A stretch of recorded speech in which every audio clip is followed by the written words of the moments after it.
Flight number 405 to London Heathrow is now boarding at Gate 22. Priority passengers may now board.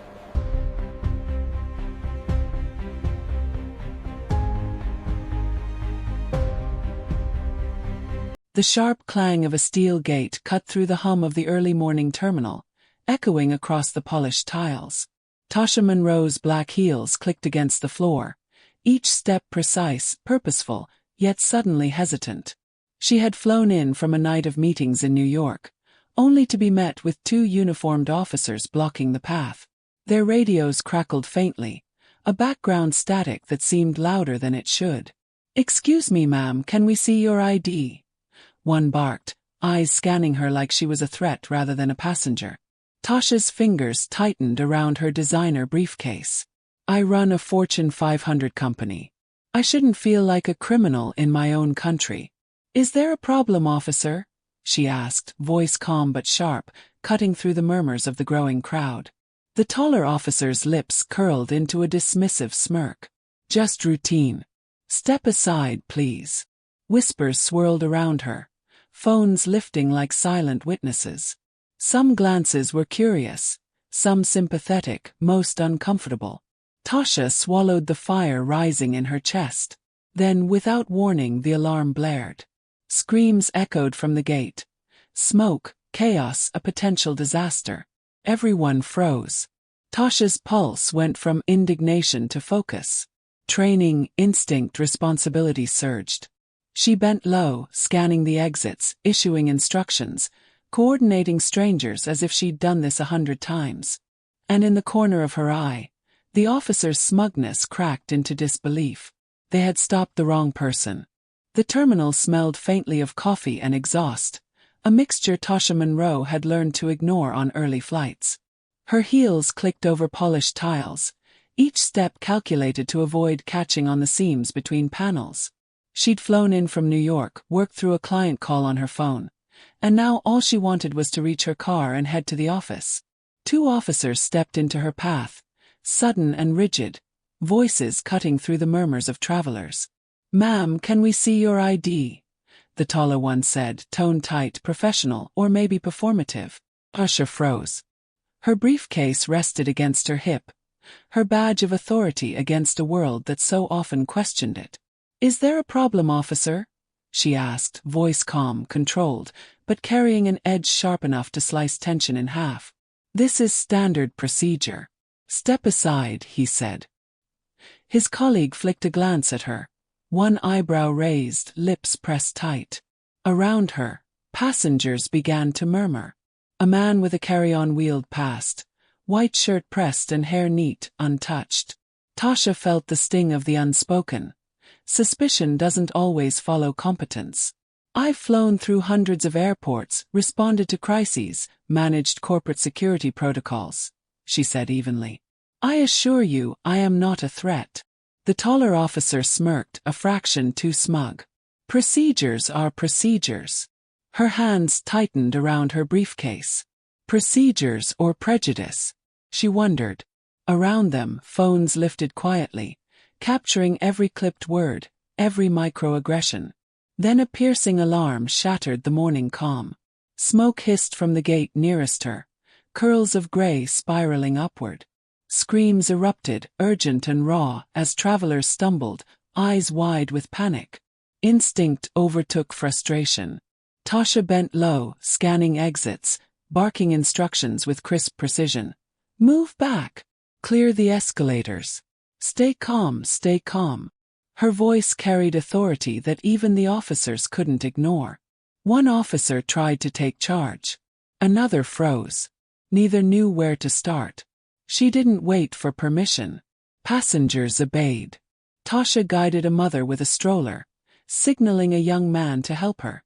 Her heart pounded, not with fear but adrenaline, responsibility, the singular focus of someone trained to lead under pressure. Whispers of disbelief flicked through the crowd. She's doing this alone," someone muttered. Tasha glanced at the officers. Their smug composure was gone, replaced by panic and hesitation. The very people who had questioned her competence were now watching her orchestrate safety. She felt every eye on her, every phone camera, every judgmental stare, every lingering doubt about her presence in this space. And yet, there was no time to meet them. Every second counted. Smoke thickened. People coughed.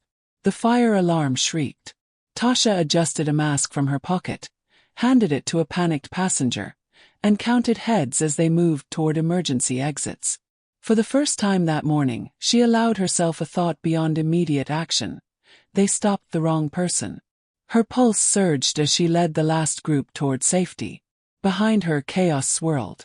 Ahead, a gate door clanged open, the way out just within reach. And in the shadows, she caught the officer's eyes, wide, shocked, powerless. Tasha Monroe, the black CEO they had doubted, had just become the one holding everyone's lives in her hands. The smoke thickened fast, turning the bright terminal into a gray maze. It burned Tasha Monroe's throat with every breath, sharp and chemical, not fire but something worse, electrical, unpredictable. The alarm shriek drilled into her skull, but she forced herself to breathe steadily, counting each inhale like she'd been trained to do years ago, long before boardrooms and earnings calls. "Listen to me," she shouted, her voice cutting through panic. "Stop running. You'll trip. Follow the wall, hands on the wall. We're moving to the emergency exits." A man stumbled into her, eyes wild. "They said it was safe. What's happening?" "Sir," Tasha said, gripping his arm firmly. "You're safe if you listen. Help the woman behind you. Keep moving."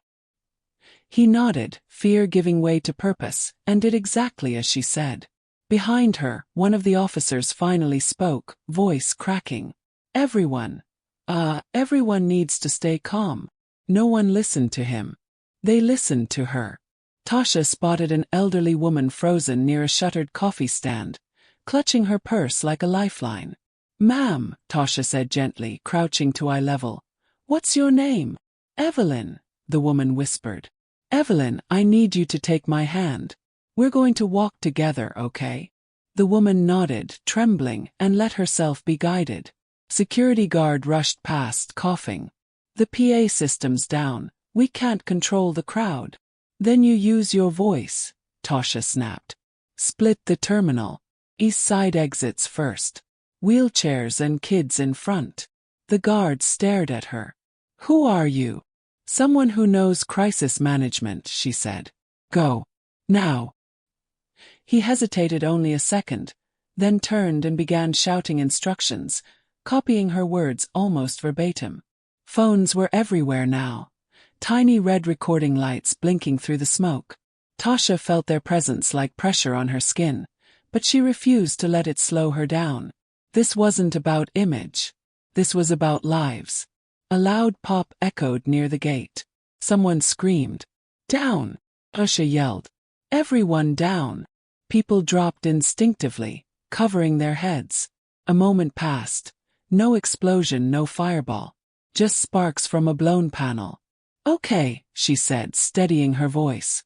"We're moving again. Low. Together." One of the officers rushed toward her. "Ma'am, you need to step back and let us handle this." Tasha turned on him, eyes blazing. "Handle what? You don't even know where the exits are." His mouth opened, then closed. Smoke curled between them like an accusation. "Sir," she continued, lower now, deadly calm, "if you want to help, start directing people to door C, otherwise get out of the way." For a second, she expected him to argue, to pull rank, to remind her, again, of where he thought she belonged. Instead, he nodded and ran. The terminal shifted, panic slowly reorganizing into motion. Lines formed. People helped strangers. A young man hoisted a suitcase for a crying woman. Someone passed out bottled water from a duty-free cart. Tasha moved constantly, checking corners, counting heads, adjusting flow. Her mind ran scenarios automatically. Stampede risk, smoke inhalation, blocked exits. She'd overseen evacuation drills for buildings twice this size. The difference now was the fear. Raw, human, uncontrolled. "Ma'am," a voice called. "My brother. He went to the restroom." "Which one?" Tasha asked. "Near gate 14. She handed Evelyn off to a security worker. Stay with her. Don't let her stop. Then she ran. The restroom was half filled with smoke, lights flickering. Hello, Tasha called. Airport security. Anyone inside? A cough answered. She found the boy slumped near the sink, maybe 16, eyes glassy. Hey, she said, kneeling. Can you stand? I can't breathe, he rasped. Yes, you can, she said, slipping her arm under his. Focus on me. One step at a time. They emerged into clearer air just as firefighters burst through the entrance, oxygen masks and axes gleaming. Who's in charge here? One demanded. Tasha didn't hesitate. Electrical failure at gate 12. Smoke spread fast. East exits are clear. West side is backing up. The firefighter blinked. You airport management. No, she said. But I know what I'm doing. He studied her for half a second, then nodded. All right. Keep those exits moving. As they handed the boy to medics, applause broke out near the doors. Uneven, shocked, grateful. Someone shouted, "She saved us." Tasha didn't smile. Her hands were shaking now, adrenaline finally crashing into exhaustion. Across the terminal, she saw the two officers again. They stood off to the side, radios silent, watching as firefighters and EMTs followed instructions she'd set in motion. The taller officer met her eyes. There was no smugness left, only something raw, unsettled. Sirens wailed outside. The worst had passed. But Tasha knew, deep in her chest, that what came next would be just as dangerous. Because now, everyone had seen who she was. And systems did not like being exposed. The smoke had barely cleared when airport management arrived in a flurry of sharp suits and clipped heels, their expressions a mixture of relief and something else. Something tighter, uncomfortable.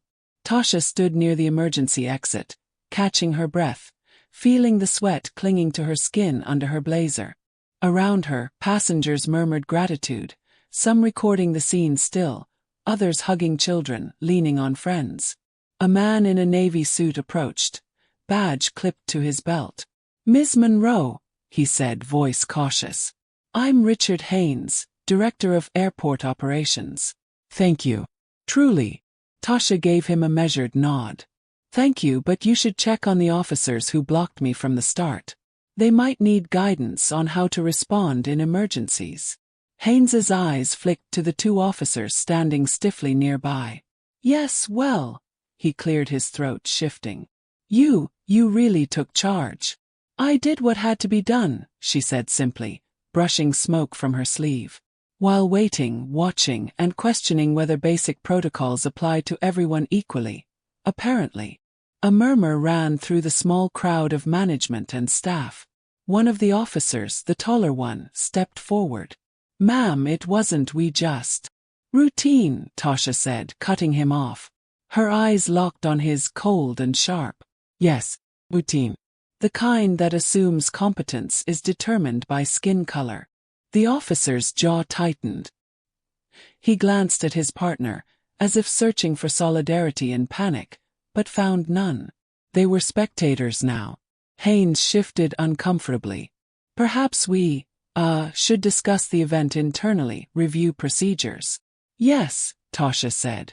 Her voice carried the authority she usually reserved for boardrooms and crisis simulations. "And document everything. Not just what went wrong in the moment, but what allowed assumptions about who is capable to persist." A young security officer approached, face pale but earnest. "Ms. Monroe, we followed your instructions. You organized evac, accounted for everyone, even the employees." Tasha gave him a brief nod, meeting his wide eyes. "You did well. That's because you listened. That's all it takes sometimes. Someone to speak clearly, to treat people like they can handle responsibility. You did your part." Across the terminal, she caught snippets of conversations, passengers describing her as unexpectedly heroic, so calm under pressure, a surprise leader. Tasha bristled. Surprise leader. That phrase lingered like smoke in her mind. Not professional, not trained, not competent. Surprise. Because she was black, because she was a woman, the assumption was that leadership would be unexpected. She pushed the thought aside and walked toward the gate, still scanning for any overlooked passengers or hazards. One by one, employees reported in. All accounted for. A sigh of relief rippled through staff and management alike. Haynes caught up to her, lowering his voice. Ms. Monroe, would you consider a statement for press coverage? We'd like to. No, she said immediately. I do not want this framed as a human interest story about a heroine surprising everyone. This was a system failure. And a bias failure. My actions prevented a tragedy, yes, but it should never have come to that because someone assumed I couldn't act based on nothing. He nodded, eyes tight. I understand. Of course. She glanced at the officers again. They were silent, faces pale, radios still in hand but unused. She didn't gloat. Her anger was steady, simmering beneath calm control. They had underestimated her, questioned her presence, and now they faced humiliation, not just before the public, but before their colleagues and themselves. Ms. Monroe, a staff member said quietly, people are talking. Your name is everywhere already. News teams are arriving. Social media's exploding. She paused, considering. So everyone saw. The very people who doubted me, all of them saw who I am. She clenched her fists briefly, then relaxed. Let them see it. Let them deal with the consequences of underestimating people based on race or appearance. Haynes finally said, we'll make sure your contribution is officially recognized. There will be a meeting later. Tasha nodded, not thrilled by the vague promise, but acknowledging the gesture. She wasn't in this for accolades. She was in this to expose truth and ensure safety. But she knew recognition alone would not fix the deeper problems. A sudden ringing broke her attention. Someone was filming nearby, speaking into a phone. This woman, she just saved everyone. Can you believe it? A black CEO running an airport evacuation. Tasha felt a flash of irritation, not for the acknowledgement, but for the framing. She just saved everyone. Like it was luck. Like competence was unexpected. Still, she didn't argue. She walked past, chest high, smoke settling on her skin like a reminder of the morning's chaos. Behind her, passengers and staff followed, some whispering, some staring, some silently grateful. A quiet thought lingered. The officers who had questioned her, who had delayed action, who had assumed she was less capable, they would have to reckon with their misjudgment. Eventually. But for now, the terminal was safe.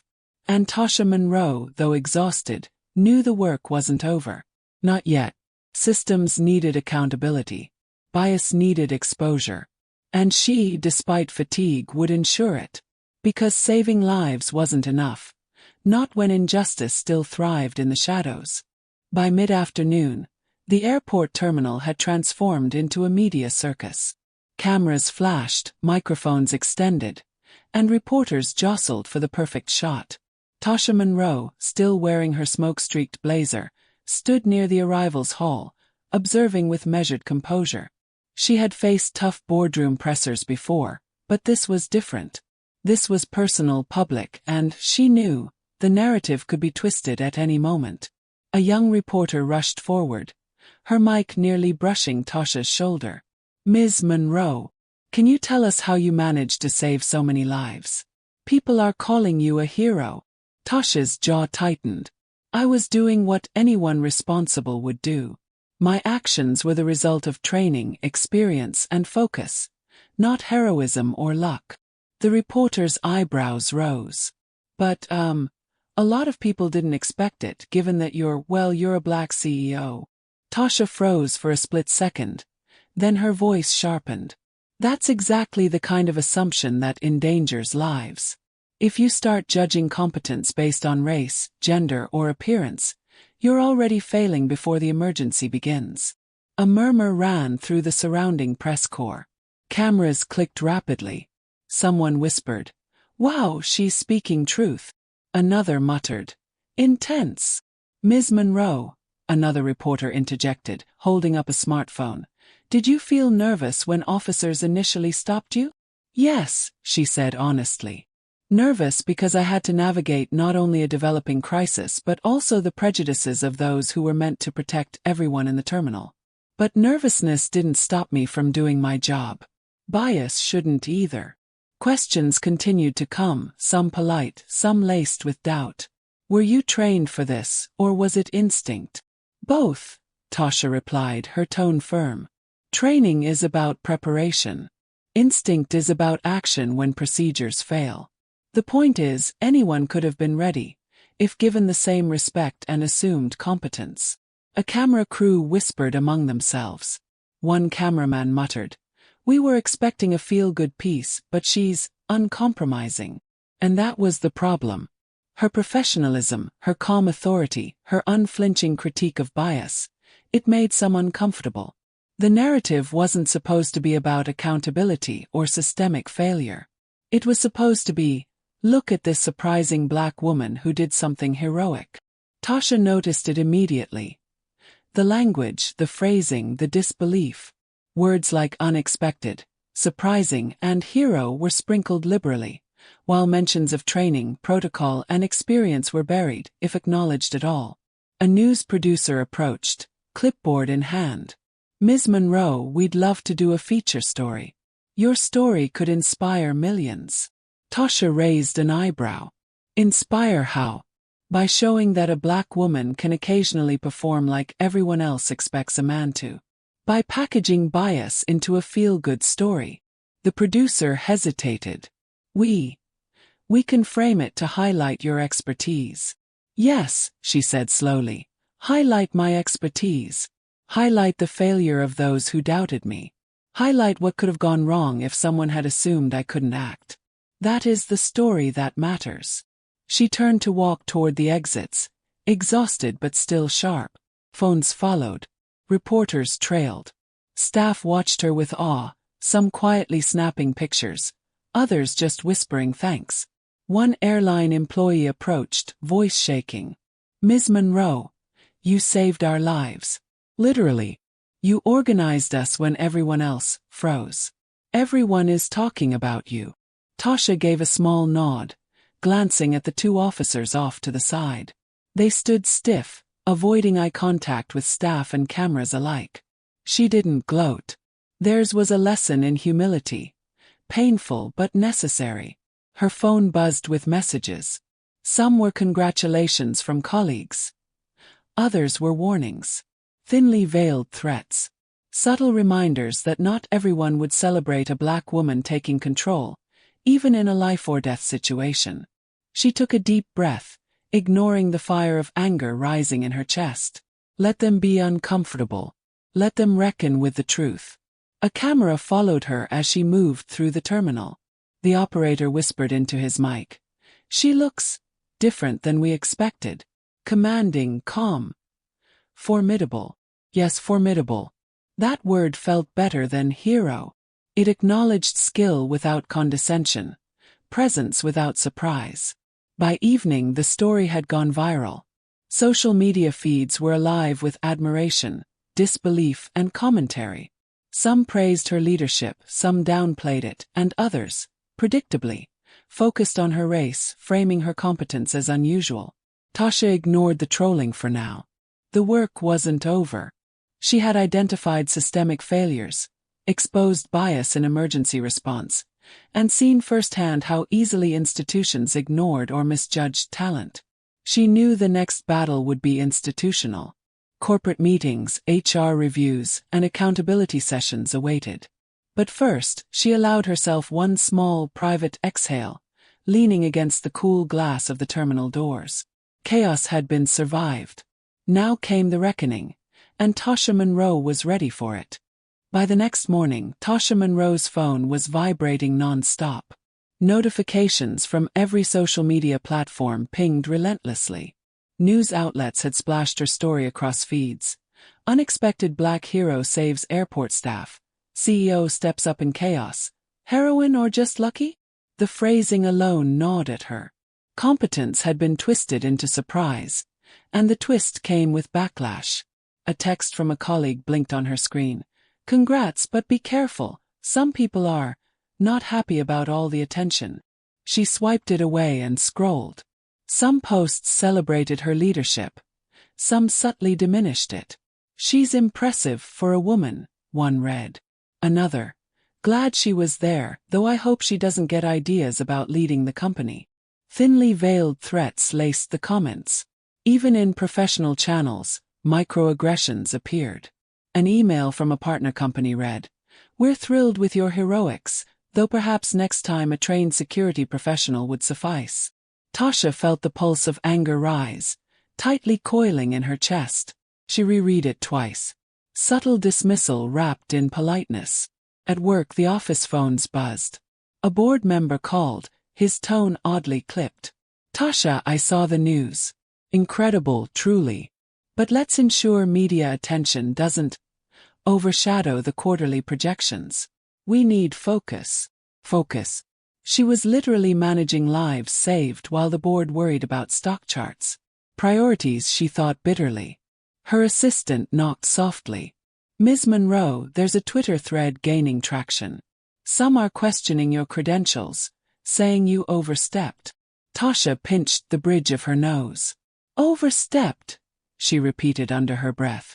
"I guided evacuations when trained personnel froze. Overstepped is what they call it when a black woman does what's expected of anyone else." Her reflection in the office window stared back at her. Calm on the surface, eyes burning with quiet fury. She remembered the panic, the smoke, the helpless faces of passengers.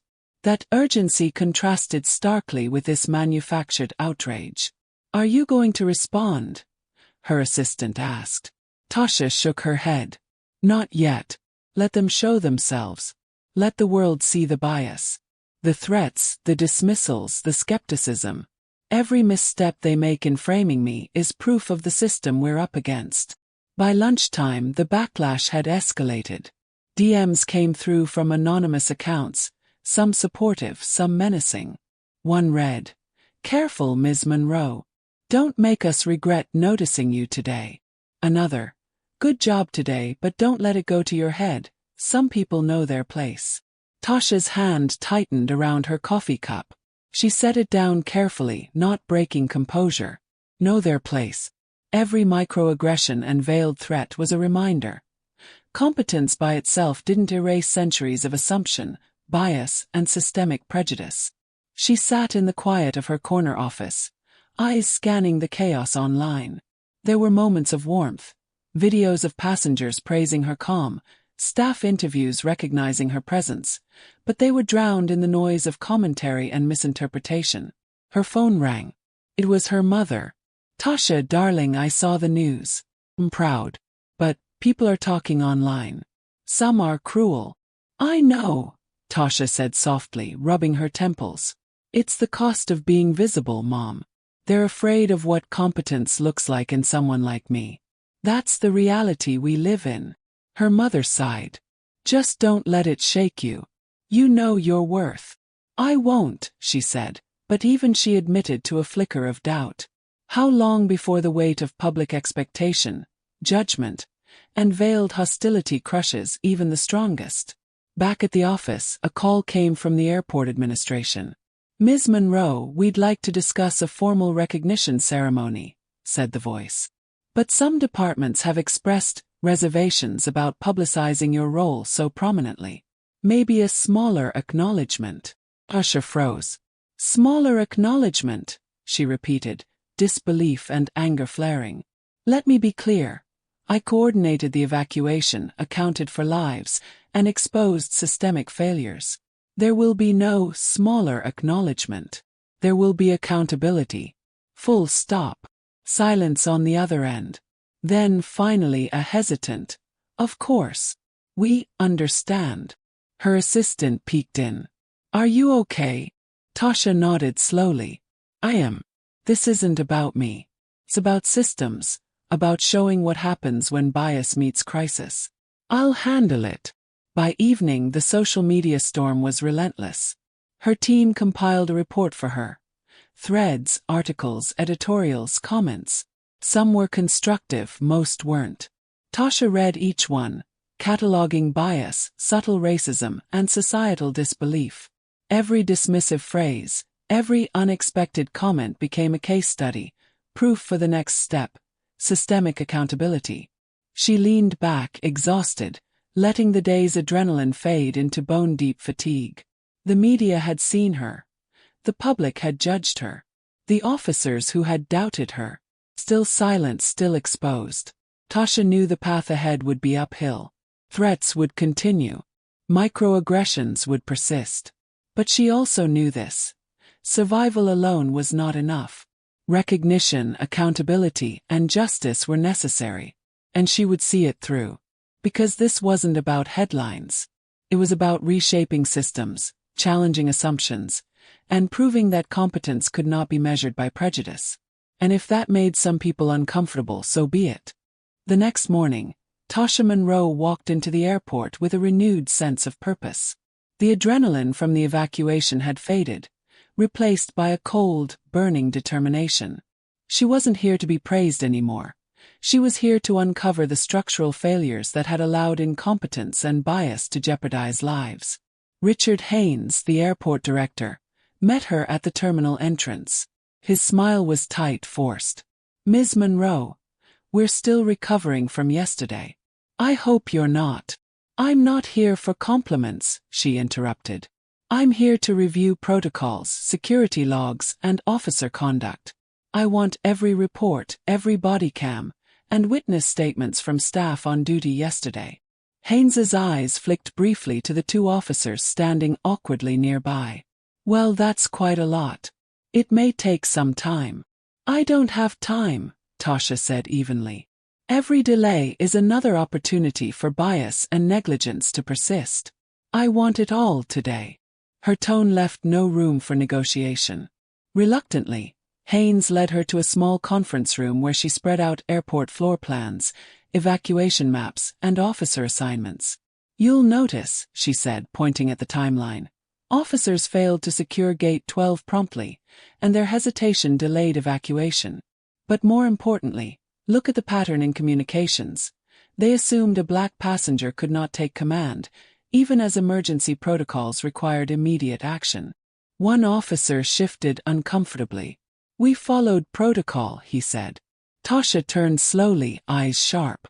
"Which protocol?" "The one that treats people differently based on race. The one that assumes you know best simply because of uniform and rank. The one that delayed action while lives were at risk." The taller officer swallowed. "We didn't realize." "Didn't realize," Tasha snapped. "You didn't realize your assumptions could cost lives." A staff member spoke up hesitantly. "Ms. Monroe, the body cam footage. It shows you issuing instructions immediately." The officers barely moved until they saw the crowd responding. "And the public cameras picked up everything." Tasha nodded, absorbing the weight of the evidence. "Good.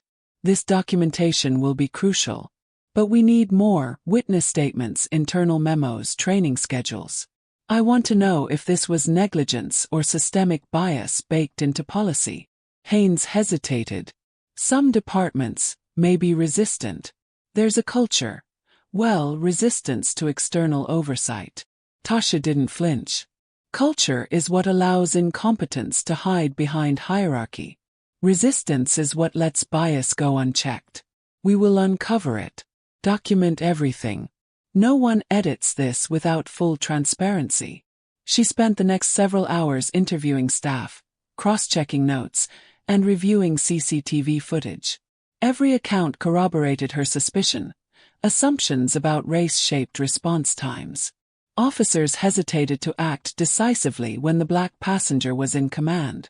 Staff who attempted to point this out were often dismissed.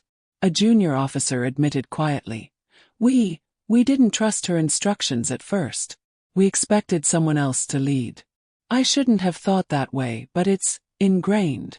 Tasha's eyes narrowed. Ingrained isn't an excuse. It's a reason to change the system. This isn't just a procedural failure. It's a structural one. By late afternoon, she had assembled a clear dossier. Body cam footage, witness statements, evacuation timelines, and staff testimonies, all showing the pattern of bias and poor protocol. She drafted a preliminary report highlighting the gaps, the microaggressions, and the consequences of systemic failure. Haynes reviewed it silently, then looked up. This is damning. Good, Tasha said. It should be. Because unless we face uncomfortable truths, nothing changes. Lives are at risk every day when assumptions govern action. One of the officers, finally finding his voice, muttered, You could have just let it slide. You didn't need to dig this deep. Tasha turned on him, voice calm but icy. Digging is precisely what accountability looks like. And if someone can be harmed because you assume they couldn't lead, then digging is the least I can do. You will answer for inaction, and the system will be corrected, or people will continue to die. Haynes exhaled, tension evident in his shoulders. We'll have to report this up the chain. HR, legal, possibly law enforcement oversight. Tasha's eyes softened slightly. Exactly. And I will ensure no edits, no excuses, no whitewashing. This is about lives, not reputations. By the time the evening shift began, she had scheduled meetings with HR, legal counsel, and airport management. Every layer of bureaucracy would be exposed to the evidence. Tasha knew resistance would be fierce. Officials would try to minimize, spin, or delay consequences. But she was ready. As she left the terminal, phone buzzing with social media updates, she allowed herself a small thought. I am no longer just surviving bias. I am confronting it. And she knew that confronting it meant making powerful people uncomfortable. That was precisely the point. For every life saved yesterday, there was a lesson to be enforced today. Systems must serve justice, not assumption. The conference room smelled faintly of stale coffee and tension. Tasha Monroe stepped in, dossier in hand, her heels clicking sharply on the tile floor. Around the long table sat Richard Haynes, the two officers, HR representatives, and a legal counsel. The air was thick with anticipation, unease, and a quiet question. Who was really in control here? Tasha placed the folder on the table. Everything you need is right here. Every timeline, every body cam, every witness statement. Review it carefully. Then we discuss accountability. The taller officer shifted in his seat. Ms. Monroe, we've already addressed this. We followed procedures. Procedures, she repeated slowly, her eyes locking on him. You followed assumptions, not procedures. You delayed evacuation because you assumed I couldn't lead. Lives were at risk because your bias outweighed your training. Haynes cleared his throat. Perhaps we should consider context. Stress, smoke, confusion. Tasha cut him off. Context does not excuse discrimination. Context does not absolve negligence. This isn't about feelings. This is about facts, evidence, and accountability. The HR representative adjusted her glasses, flipping through the dossier. Ms. Monroe, the documentation is thorough. But these are internal employees. We can reprimand, retrain. Retraining isn't enough, Tasha said firmly. There must be consequences. Systems must change. Lives depend on it. Ignoring this, or minimizing it, ensures history repeats itself. The younger officer, his face pale, finally spoke. We didn't realize our hesitation could have consequences like that. I see it now. I'm sorry. Tasha's gaze softened slightly, but her voice remained steady. Acknowledgement is the first step. But apologies alone don't rewrite protocol. Your actions, or lack of them, nearly cost lives. This must be recorded, evaluated, and acted upon formally. The taller officer's jaw clenched. So what happens now? Suspension. Legal action. Yes, she said without hesitation. You are under internal review. Legal oversight will follow. HR will ensure that your conduct is documented. And I will oversee the recommendations to prevent this from happening again. Haynes exhaled, rubbing his temples. We didn't anticipate this level of scrutiny.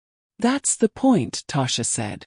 Assuming incompetence based on race doesn't end with embarrassment. it ends with tragedy. And systems that tolerate it must face consequences. The legal counsel, a calm, middle-aged woman, leaned forward. Ms. Monroe, your evidence is compelling. Public exposure will make this difficult to ignore. The officer's actions, or failures, are documented. Any attempt to spin the narrative could result in liability for the airport administration. Tasha nodded. Good. Let the truth be visible. Let accountability be unavoidable. Lives were at risk yesterday. It cannot happen again. One of the officers muttered under his breath. I didn't think she'd have the evidence. Or the nerve. Tasha turned slowly to him, her voice quiet but icy. The nerve is called responsibility. You should try it sometime. Haynes exhaled sharply. We'll convene a formal hearing. The board will review the actions of everyone involved. Recommendations for suspension, retraining, or dismissal will be considered. Ms. Monroe, will you participate? I will, she said. And I will ensure the recommendations are implemented fully. No exceptions. No excuses. No minimization. The HR representative spoke next. We will also audit emergency protocols, officer training, and internal reporting procedures. This will be a full systemic review. Excellent, Tasha said. Transparency is key. And I want staff feedback included. Witnesses who spoke to me yesterday must have their observations documented and protected. Anyone who tries to silence them will face consequences as well. The room fell silent for a moment. The weight of the dossier, the reality of evidence, and Tasha's unwavering authority hung heavy in the air. The taller officer finally spoke, voice tight. I understand. We will cooperate. Tasha's gaze didn't waver. Cooperation is expected. Compliance will be monitored. And your careers, reputations, and futures will reflect your response to this accountability. Haynes rubbed his forehead, exhaling. Ms. Monroe, this is a lot. But thank you for stepping forward. Tasha nodded briefly. This isn't about thanks. This is about lives. About fairness. About justice. The people who rely on this system deserve nothing less. The younger officer muttered quietly, almost to himself. I never thought someone like her could make this happen. Tasha's lips pressed into a thin line. She didn't answer. She didn't need to. She had already made her point. The evidence spoke louder than words. The consequences were inevitable. As she left the room, her heels clicking firmly on the tile, she allowed herself a small internal acknowledgement. The officers had been confronted, the administration forced to reckon with bias, and the system exposed. But she also knew the work wasn't done. Accountability could be resisted, twisted, or delayed. But the truth had been seen, documented, and amplified. That was enough for now. For the first time in days, Tasha allowed herself a brief exhale. She had won a battle, if not the war. And she knew the real victory would be measured not in praise, but in the lives protected by a system that could no longer hide behind assumption. The airport was quieter now. The chaos of the emergency a memory etched into the polished tiles and the minds of staff. Tasha Monroe walked through the terminal, her heels soft against the floor, eyes scanning familiar paths that had been battlegrounds just days before. She could feel the weight of the past week pressing gently on her shoulders, relief, exhaustion, and the lingering burn of anger that had driven her forward. Richard Haynes approached, expression carefully measured. Ms. Monroe, the board and HR have finalized the review. The officers involved have been suspended pending further action. Retraining programs have been updated, and an audit of all emergency procedures has been scheduled. Tasha nodded, letting the words settle. It was justice in motion, not vengeance. The officers weren't humiliated for theatrics, but held accountable for real consequences. The lives they had almost endangered. Good, she said quietly. And the staff feedback. All included, Haynes said. Protected and considered. No silencing this time. A small smile tugged at her lips. Even amidst the bureaucratic weight, tangible change had occurred. But she knew victories weren't always celebrated in headlines or social media. Some would still frame her actions as surprising, or even extraordinary. Some would minimize. Some would forget. She stopped near the main gate, watching employees go about their work with newfound confidence. A young security officer glanced at her and nodded subtly. Tasha returned it, feeling a quiet warmth. Small affirmations that her efforts were more than symbolic. They were real. They mattered. Her phone buzzed. Messages from family, colleagues, and even strangers thanking her. One text made her pause. "You didn't just save lives. You made us see the truth. Thank you." Tasha allowed herself a breath. Recognition was bittersweet. The emotional toll was undeniable. Fear, adrenaline, anger, exhaustion, they lingered beneath the surface. It wasn't the adrenaline of heroism that left her drained, but the quiet, persistent awareness of systemic bias she had confronted, and the knowledge that change was a daily battle, not a single victory. Later, in the quiet of her office, she reviewed the social media coverage one last time. Some stories praised her leadership.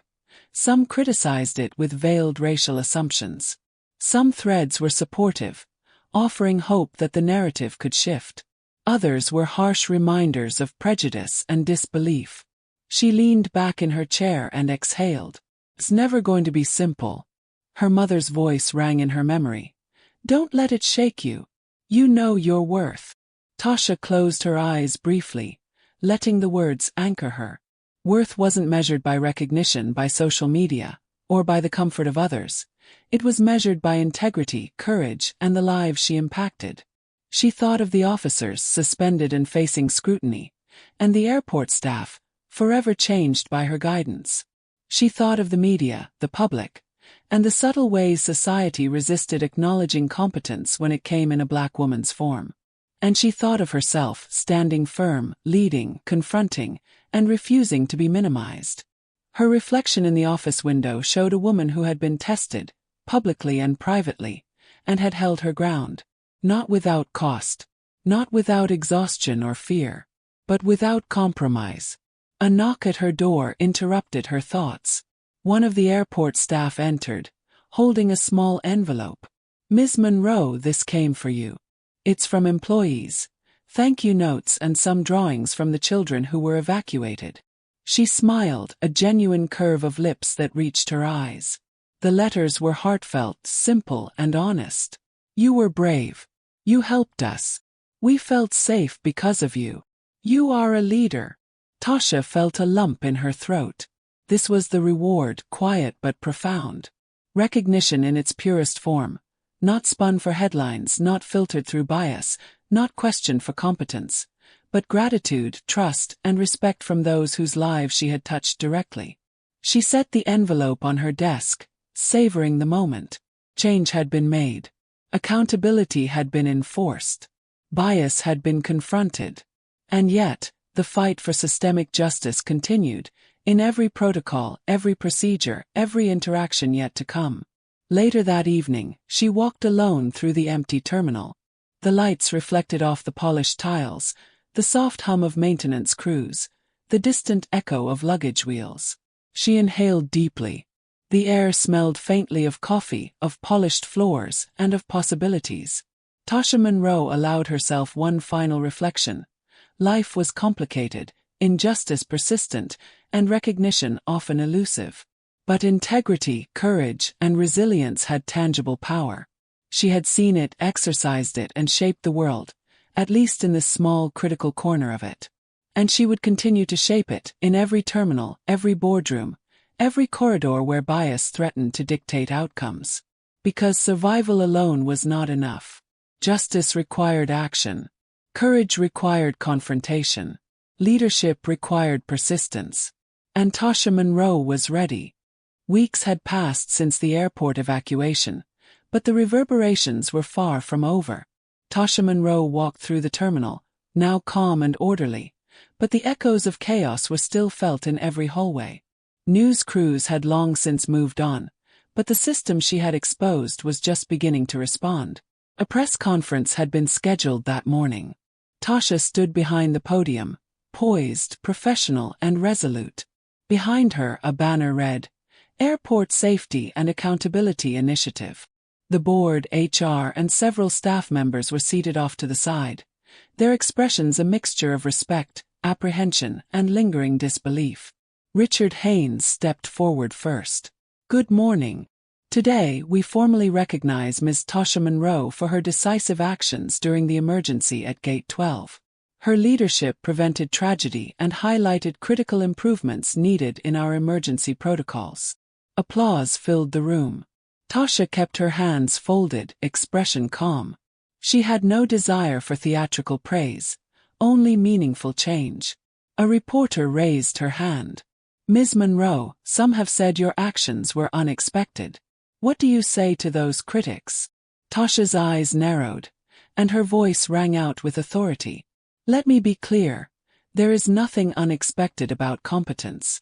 What is unexpected is society's willingness to assume that skill, decisiveness, and leadership are defined by race, gender, or appearance.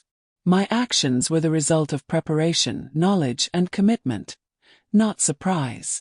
A murmur spread through the room. Cameras clicked. Somewhere in the back, an officer's jaw tightened. The truth, unflinching, was more powerful than any apology could have been. The taller officer, still in attendance, shifted uncomfortably. Weeks of internal review had culminated in formal suspensions and retraining mandates. The younger officer, quieter now, avoided eye contact entirely. Both had been confronted with the consequences of underestimating her, and the lessons were inescapable. Haynes cleared his throat. In addition to formal recognition, the airport is implementing several systemic reforms: updated emergency training, bias awareness workshops, and mandatory scenario-based drills designed to prevent assumptions from endangering lives.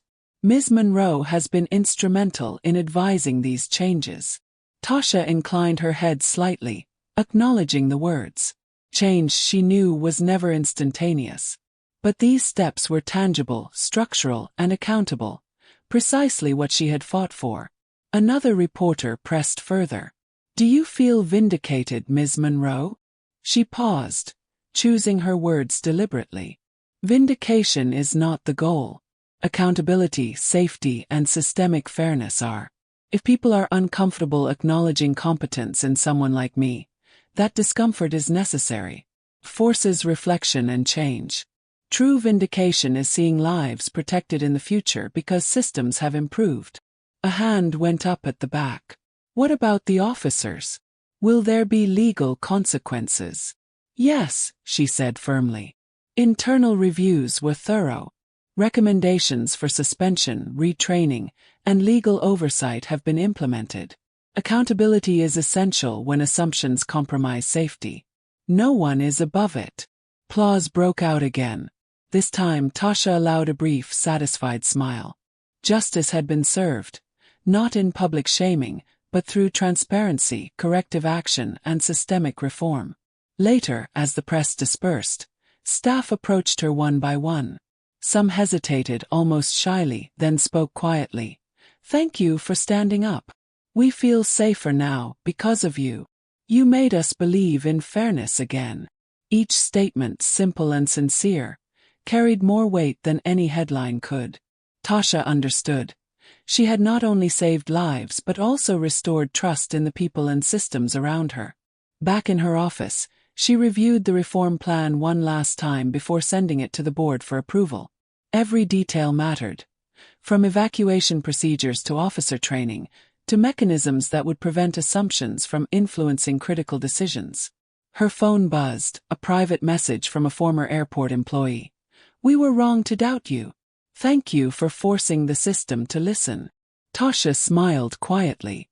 Recognition of competence, she thought, was always hard-won. But when paired with tangible change, it became unstoppable. As the day drew to a close, she walked through the terminal one last time. Employees moved with renewed confidence, security officers more alert, and passengers unaware of the systems quietly protecting them. Tasha paused near Gate 12, where smoke and panic had once filled the air.